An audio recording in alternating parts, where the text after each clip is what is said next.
नए वीडियो में अभी समय मैं रंजना किन्नर की बहन गीता यादव के साथ हूँ। फिलहाल दोस्तों आपसे बताना चाहूँ, हमारे चैनल पे जो रंजना यादव का वीडियो आता है आप सब काफ़ी अच्छा प्यार दुलार देते हैं, तो मुझे लगा मैं यहाँ पर आया था, एक इंटरव्यू किया है, आप सभी ने देखा होगा मेरे चैनल पे। तो आज रंजना रंजना रंजना यादव के बारे में थोड़ा सा हम जानने की कोशिश करेंगे, क्योंकि जो उनका संघर्ष रहा है काफ़ी बहुत ही कह सकते हैं संघर्ष भरा रहा है, तो थोड़ा हम जानने की कोशिश करेंगे। इनकी बहन है, बताएंगे, और बचपन का थोड़ा स्टोरी है, आप लोग सुनेंगे तो थोड़ा सा हो सकता है ये वीडियो देखेंगे तो आपको अच्छा लगेगा, तो देख के जाइएगा।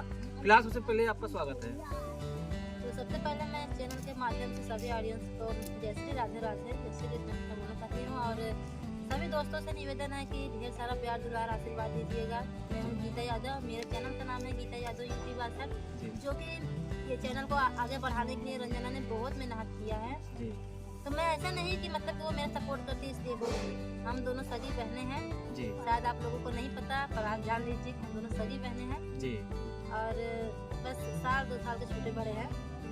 रंजना यादव जो है कितनी भाई बहन है? रंजना यादव 3 बहन 2 भाई जी। तो एक आप हो गई और एक रंजना। एक मैं हूँ, एक रंजना है, एक मेरी बड़ी दीदी है। अच्छा, सबसे बड़ी वो कहाँ रहती है? उनका घर यहाँ अहिरपुर मीरगंज के पास जौनपुर में है। अच्छा, जौनपुर में है मतलब उनका भी घर है। और भाई कितने हैं? 2 भाई हैं। 2 भाई। चलिए फिलहाल जैसा कि जानना चाहूँगा कि बचपन का थोड़ा स्टोरी लोगों को बताइए, रंजना के बारे में लोग वीडियो देखते हैं, जानना चाहते हैं रंजना के बारे में जी। जो खट्टी मीठी यादें हो जरा उसको शेयर करिए आप। बहुत सारी बातें ऐसी हैं कि जो भूल ही नहीं जाती, क्योंकि लोग कहते हैं ना कि इंसान चला जाता है पर यादें नहीं जाती, यादें रह जाती हैं। हाँ। तो सही चीज़ यही है, जब वो छोटी थी, मतलब छोटे से ही वो मेरा सपोर्ट करती है। मैं उससे बड़ी हूँ हाँ। और मुझसे छोटी है, पर बचपन से ही मेरा सपोर्ट करती है जी। मतलब अगर कोई मुझे कुछ बोलता है तो उसके लिए वो लड़ जाती थी। अच्छा।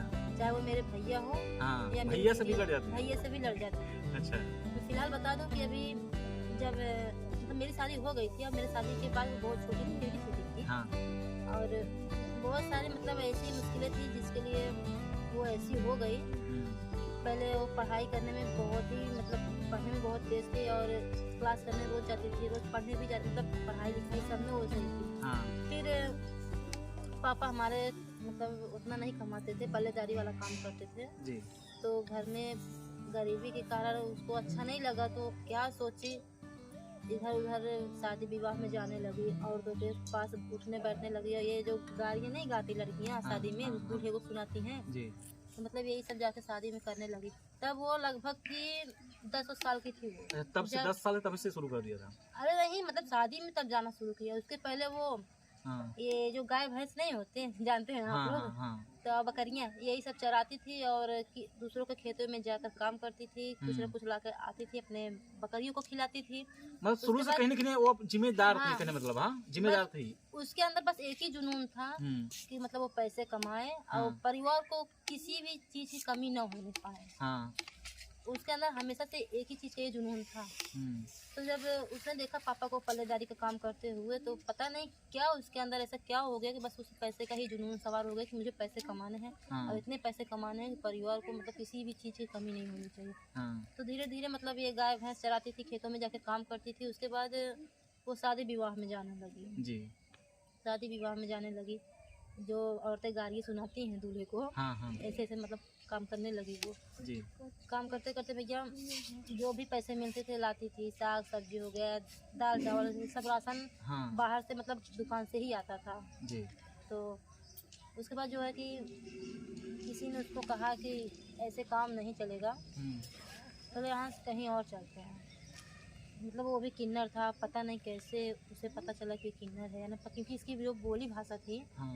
जब धीरे धीरे बड़ी होती गई तो धीरे धीरे लैंग्वेज इसकी बदलती गई हाँ। तो घर वाले में मतलब मम्मी शायद जानती थी और कोई भी नहीं जानता था, मुझे भी नहीं पता था, मैं तो पहले भाई मानती थी उसे अपना अच्छा। कि मेरा भाई है। अच्छा, पहले जो पहनावा था लड़की जैसा था कि लड़का जैसा था? नहीं, लड़का जैसा था। अच्छा, लड़का जैसा बिल्कुल कोई भी देखता, कोई भी नहीं समझ पाता कि किन्नर है पर लेकिन जब वो बड़ी होने लगी तो धीरे धीरे हाँ। तो प्रभाव ही कुछ ऐसा होने लगता है, मतलब कि हाँ, वो हरकतें होने लगती है ऐसे जी। तो बस ऐसे ही हुआ कि वो कहाँ से कैसे किन्नर लोग मिल गए उसे।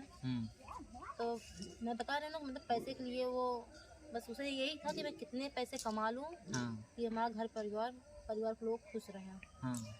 तो घर वाले भी उसे नहीं उतना प्यार करते थे कि हाँ ये घर पर रहे। अच्छा, घर वाले? घर वाले भी, हाँ। क्योंकि घर में मम्मी पापा को पता था कि मतलब ये किन्नर है। हाँ। और बाकी किसी को नहीं पता है। और मेरे जो बड़े बाबू हैं उनको पता था कि नहीं, पर वो ताना मारते थे हमेशा हम लोगों को कि पढ़ने लिखने से, और अरे पढ़ लिख के क्या करेगी, जाएगी दूसरे के घर गोबर ही तो उठाएगी। अच्छा। इसीलिए ना ज़्यादा हम पढ़ पाए ना ज़्यादा रंजना पढ़ पाए। हाँ। उसने तब भी मतलब मेहनत करके कुछ पैसे इधर उधर करके हाई स्कूल तक पढ़ाई की थी। मैं तो उतना भी नहीं कर पाई हूँ। उसके अच्छा, बाद रंजना मेरी पढ़ाई हाई तक की? हाँ हाई स्कूल तक उसने की है जी। हाई स्कूल में पास भी हुई थी। हाँ।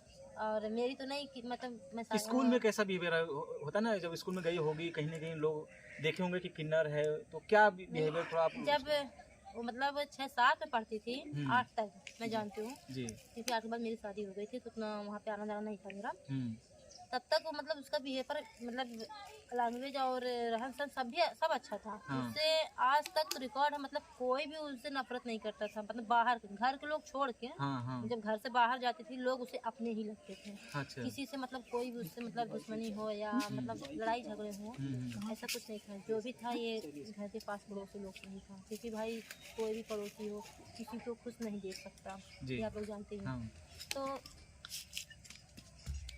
वो जब किन्नर के साथ मतलब बाहर गई, उन लोगों के साथ रहने लगी, उसे नाचना गाना तो मान लो आता ही था, क्योंकि भाई पहले से ही शादी विवाह में जाके वो गाती थी, गाना वाना गाती थी।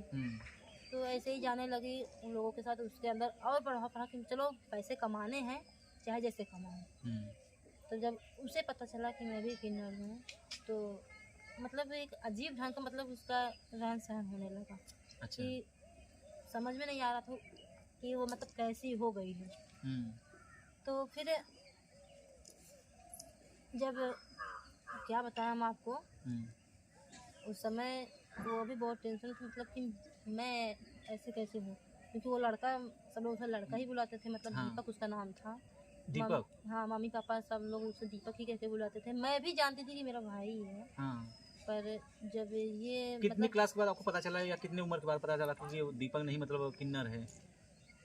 मेरी तो शादी हो चुकी थी जब वो 8वीं या 9 में थी। अच्छा। हाँ, तो मेरी शादी हो चुकी थी। हाँ। तो उसके पहले मैं तो यही जानती थी कि वो लड़का है और मेरा भाई है। उसी ने मुझको बताया कि मुझे मतलब कि ऐसा कुछ फील होने लगा जो उसको होता है, मतलब किन्नर को होता है। हाँ, किन्नर जैसा मतलब हरकत जो होता है। तो वो भी उसने भी खुल के नहीं बताया। तो एक बार ऐसे ही मम्मी से हम पूछने लगे, मतलब दीपक ऐसे वैसे मतलब कैसे बातें करता है, ऐसा क्यों होता जा रहा है। हाँ। जब कसम दी तो मम्मी बताई, मैं बोली किसी को मत बताना। अच्छा। नहीं तो लोग मतलब यहाँ से भगा देंगे उसको। और भाई घर वाले भी कुछ कम पसंद करते थे उसको। अच्छा। और आज भी वही हाल है। भाई वो पैसे कमाती है इसलिए सब खुश हैं, और जिस दिन पैसा देना बंद कर देगी कोई नहीं। अभी घर पे जाती मतलब लोग कैसा बिहेवियर, अभी जैसे कमा रही है अच्छा खासा, हाँ, जैसे यूट्यूब पे नाम कमा रही है, यूट्यूब पे नाम कमा रही है, अच्छा खासा पैसा कमा रही है, तो घर वालों को अच्छी है। हाँ। पर किसी के लिए अच्छी हो या ना अच्छी हो, पर एक माँ और एक पापा के लिए तो भाई अच्छी है। क्योंकि देखिए भाई जो माँ होती है उन्होंने पैदा किया है, उन्होंने 9 महीने अपने पेट में पाला पोसा, उसके बाद पैदा किया, फिर इतना बड़ा किया पाल पोस के, उनको तो दर्द होगा जी। और उसी हिसाब से सोचे तो पापा को भी दर्द हो, क्योंकि भाई उन्होंने भी कोई कमी नहीं की खिलाने पिलाने से लेकर पढ़ाने लिखाने तक। बाकी और सबको तो भाई नहीं जानते, क्योंकि आजकल ना भाई भाई को होता है ना भाई भौजाई किसी के होते हैं। तो अभी वो पैसे कमा रहे इसलिए सबको अच्छी है, जिस दिन पैसा देना बंद कर देंगे कोई नहीं पूछेगा। अब ये अच्छा कोई बचपन कोई ऐसा जो हरकतें हो या जो कहते हैं आपको काफी यादगार हो जो आप शेयर करना चाहते हैं, कुछ ऐसा?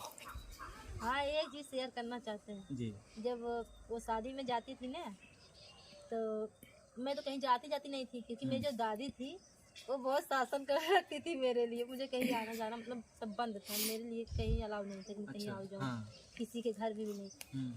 तो वो एक काम हमेशा करते, अगर कहीं जाती थी कुछ ना कुछ मेरे लिए खाने की जरूर लेके आती थी। अच्छा। शादी में जाती थी तो वहाँ बहन से के लिए लेके चलना है। शादी में जाती थी वहाँ से भी मीठा लेके आती थी हमारे लिए। और कहीं अगर पूड़ी खाने जाए, जैसे तेरा ही हो गई, वहाँ पे जाती तो हमारे लिए पूड़ी लेकर आती थी खाने के लिए। और बहुत सारी बातें हैं कि जो जब कभी मतलब भैया हो या दीदी हो कोई मुझे डांटता था या कोई मुझे मारता था तो मेरे लिए लड़ती थी वो बचपन से ही मेरा सपोर्ट करती थी, जो कि मैं उससे बड़ी हूँ वो मुझसे छोटी है। अच्छा, गांव में अभी जाती तो क्या रिएक्शन आता है गांव से? जहाँ हम जाते हैं नहीं, रंजना आगे जाती है रंजना आती है जी। अब तो कोई उसे कुछ नहीं बोल पाता क्योंकि अब खुद ही वो सबको जवाब देती है। अच्छा, लड़ भी जाती है कुछ? लड़ भी जाती है, कोई नहीं, मतलब मेरी चाची होती हैं ये सब, जब वो नहीं रहती है घर पे तो पापा से भैया से झगड़ा करते हैं, भाभी से ताने सुनाती है, पर जब वो रहती है तो कोई बोलता तक नहीं है। अच्छा, इतना डर है सबके अंदर है। मतलब एक समय था कि जब उसे सब मारते थे, डांटते थे, अरे क्या नहीं हुआ उसके साथ, वो शादी में जाती थी ना, तो जब भैया ये जान जाए कि हाँ शादी में गई नाचने के लिए, तो जब आती थी घर पे ना तो उसे बांध के मारते थे। अच्छा, ऐसा भी हुआ? हाँ, ये सब हमारी चाची करवाती थी, उसे बांध के मारती थी। बहुत सारी तकलीफें उसने झेली है। स्टॉप हो गया, फिर से रिकॉर्ड चालू करो, देखो हो रहा है कि नहीं हो रहा है? फुल हो गया होगा, कार्ड फुल। हाँ, कार्ड 1 मिनट।